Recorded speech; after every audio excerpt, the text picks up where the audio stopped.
اور ایک نقطہ یہ بھی ذہن میں رکھیے کہ جو شخص اللہ تعالیٰ کی محبت سے اعراض کرتا ہے، اللہ تعالیٰ اس بندے سے ناراض ہوتے ہیں اور اس کو نفسانی محبتوں میں گرفتار کر دیتے ہیں۔ یہ اللہ تعالیٰ کا عذاب ہوتا ہے بندے کے اوپر کہ اللہ تعالیٰ کسی بندے کو مخلوق کی محبت میں گرفتار کر دے۔ چنانچہ آپ دیکھیں، کوئی عورت کی محبت میں گرفتار ہوگا، کوئی مال کی محبت میں گرفتار ہوگا، کوئی کاروبار کی محبت میں گرفتار ہوگا، اسی محبت میں زندگی گزر رہی ہو۔ تو اللہ رب العزت کی محبت کو پانا یہ مقصد زندگی ہے، اور اس کے لیے دل کو خالی کرنا باقی محبتوں سے یہ لازمی شرط ہے۔ اس کے بغیر انسان کو محبت نہیں مل سکتی۔ اور یہ دل کیسے خالی ہوگا؟ اس کے لیے ذکر کی کثرت کرنی پڑے گی، لا الہ الا اللہ کی ضربیں لگانی پڑیں گی، تاکہ دل سے مخلوق کی محبت نکلے اور اللہ تعالیٰ کی محبت دل میں بھر جائے۔ اس لیے سیدنا ابراہیم علیہ السلام کی مبارک زندگی کو دیکھیں، انہوں نے سب کی نفی کر دی تھی ماں سوا کی۔ انہوں نے فرمایا تھا انی لا احب العافلین، میں ڈلنے والوں سے محبت نہیں کرتا۔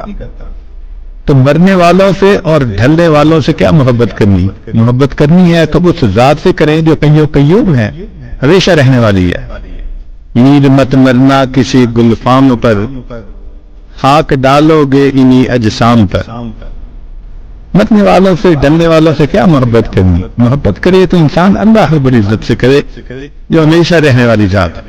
جبریل علیہ السلام تشریف لائے، اب انہوں نے اللہ کے پیارے حبیب صلی اللہ علیہ وسلم سے عرض کیا، اے اللہ کے حبیب صلی اللہ علیہ وسلم، احبب من شئت، جس سے چاہے آپ محبت کریں، فإنک مفارق، ایک دن آپ کو جدا ہونا ہے۔ تو اصول سمجھ لیجیے، جو مخلوق سے محبت کرے گا ایک نہ ایک دن اس کو مخلوق سے جدا ہونا پڑے گا، جو اللہ سے محبت کرے گا ایک نہ ایک دن اللہ سے ملا دیا جائے۔ تو محبت تو اللہ سے کرنی چاہیے، دعا مانگنی چاہیے کہ اللہ ہمیں ایسی محبت عطا فرما۔ اب اس محبت کی کچھ علامات ہیں، جن علامات سے پتہ چلتا ہے کہ اس بندے کے دل میں اللہ تعالیٰ کی محبت موجود ہے۔ پہلی نشانی کہ جب دل میں اللہ تعالیٰ کی محبت ہوتی ہے تو دل اللہ کے لیے بے قرار ہوتا ہے، اللہ سے ملاقات کو جی چاہتا ہے۔ اور حدیث پاک میں فرمایا کہ جو بندہ اللہ سے ملاقات کو محبوب رکھتا ہے تو اللہ تعالیٰ اس سے ملاقات کو محبوب رکھتے ہیں۔ من احب لقاء اللہ احب اللہ لقاءہ۔ تو محبت کی پہلی علامت کہ دل اللہ کے لیے بے قرار رہتا ہے، اور انسان اللہ تعالیٰ کی محبت پانے کے لیے تڑپتا ہے، اور پھر دل چاہتا ہے کہ محبوب سے محبت کا اظہار کریں۔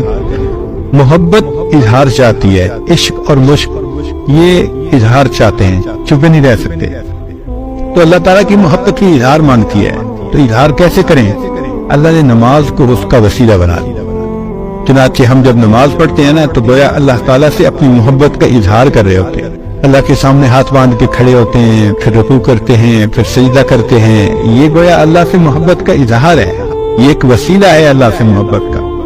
اللہ تعالیٰ کا دیدار تو مومن کو جنت میں ہوگا، دنیا میں اللہ تعالیٰ نے کہا کہ تم دیدار تو نہیں کر سکتے، البتہ اس دیدار کا تصور کر سکتے ہو۔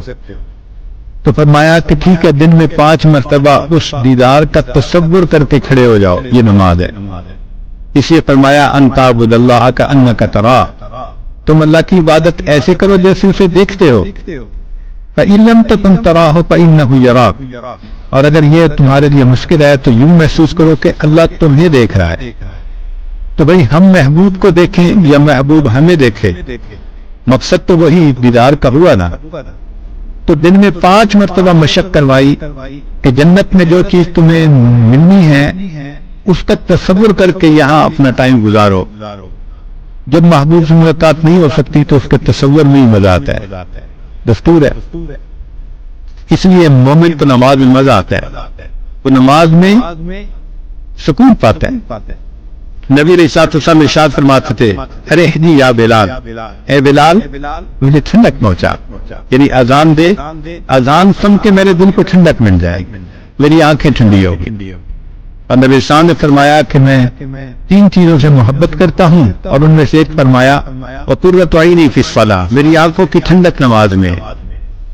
تو یہ اللہ تعالیٰ کی محبت کا نتیجہ تھا کہ اللہ کے حبیب صلی اللہ علیہ وسلم کی نماز میں ایسا مزہ آتا۔ کہتے ہیں کہ ایک بزرگ تھے، ان کے سامنے کسی نے کہہ دیا کہ یہ جنت میں نماز نہیں ہوگی، تو ان کی آنکھوں میں سے آنسو آ گئے۔ کسی نے کہا کہ حضرت رو کیوں رہے ہیں؟ فرمانے لگے بھئی اگر جنت پہ نماز نہیں ہوگی تو پھر جنت پہ مزہ ہی کیا آئے گا؟ کتنا ان کو مزہ آتا ہوگا نماز میں، کہ نماز نہ ہوگی تو جنت پہ پھر مزہ ہی کیا ہے۔ ایک نوجوان آیا اور حضرت حاجی امداد اللہ مہاجر مکی رحمۃ اللہ کے سامنے اس نے بیٹھ کے نا جنت کی باتیں شروع کی۔ حضرت سنتے رہے، جب اس نے بات مکمل کر لی تو فرمانے لگے کہ بھئی اگر قیامت کے دن اللہ نے ہم پر رحمت فرمائی تو میں تو یہ عرض کروں گا، اللہ مجھے اپنے عرش کے نیچے مصلی کی جگہ دے دی۔ کتنا مزہ آتا ہوگا کہ میں تو اللہ سے یہ نعمت مانگوں گا، اللہ مجھے عرش کے نیچے مصلی کی جگہ دے دی۔ ہمیں جو مزے دنیا میں نصیب نہیں ہو سکتے وہ مزے اللہ والوں کو نماز کے ذریعے سے حاصل ہو جاتے ہیں۔ حضرت مولانا یحییٰ رحمۃ اللہ لمبا سجدہ کرتے تھے۔ کسی نے پوچھا حضرت اتنا لمبا سجدہ؟ فرمایا جب میں سجدہ کرتا ہوں مجھے یوں محسوس ہوتا ہے کہ جیسے میں نے اپنے آقا کے قدموں پہ سر رکھ دیا، میرا سر اٹھانے کو دل نہیں کرتا۔ وہ کیسی نماز ہوگی محبت بھری کہ بندہ سجدہ کرے اور یوں محسوس کرے کہ میں آقا کے قدموں پہ سر رکھ رہا۔ حضرت مولانا عبدالرحمن دل مراد آبادی رحمۃ اللہ علیہ نے ایک مرتبہ فرمایا، اشرف علی جب میں سجدہ کرتا ہوں مجھے یوں محسوس ہوتا ہے جیسے قدرت نے میرے رخسار کا بوسہ لے لیا۔ تو نماز میں مزہ آتا ہے مومن کو، اس لیے کہ وہ اللہ سے ملاقات کا بہانہ ہوتی ہے، اور ویسے بھی اگر نماز پڑھتا ہے بندہ تو اللہ سے ہم کلامی ہوتی ہے۔ حدیث پاک میں ہے الحمدللہ رب العالمین، جب یہ کہتا ہے تو اللہ جواب دیتے ہیں حمدنی عبدی، میرے بندے نے میری حمد بیان کی۔ تو ایک ایک آیت مومن پڑھ رہا ہے اور اس کے جواب میں پروردگار عالم اس کا جواب دے رہے ہیں، تو ہم کلامی ہوئی نا۔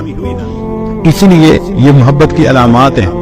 جس کو اللہ سے محبت ہوگی وہ نمازیں بھی پڑھے گا، پھر نوافل کو بہانہ بنائے گا اللہ سے ملاقات کا۔ بہانے سے وہ کبھی تحیت المسجد پڑھ رہا ہے، تحیت الوضو پڑھ رہا ہے، اشراق پڑھ رہا ہے، چاش پڑھ رہا ہے، اوابین۔ 5 فرض نمازوں سے وہ محبت کا جذبہ ٹھنڈا نہیں ہوتا، اس لیے وہ بہانے بناتا ہے اللہ سے ملاقات کے۔ تو نماز فوراً نماز۔ اللہ والوں کو آپ دیکھیں گے کہ دن میں بھی پڑھتے ہیں نمازیں، راتوں میں بھی۔ تتجافا جنوبہم عن المضاجع یدعون ربہم خوفا وطمعا ومما رزقناہم ينفقون۔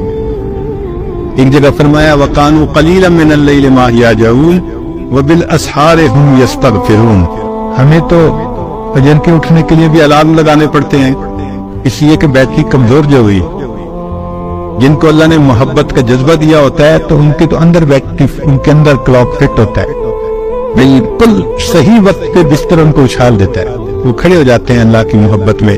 مجھ کو نہ اپنا ہوش نہ دنیا کا ہوش ہے، مجھ کو نہ اپنا ہوش نہ دنیا کا ہوش ہے، بیٹھا ہوں مست ہو کے تمہارے جمال میں، تاروں سے پوچھ لو میری روداد زندگی، راتوں کو جاگتا ہوں تمہارے خیال۔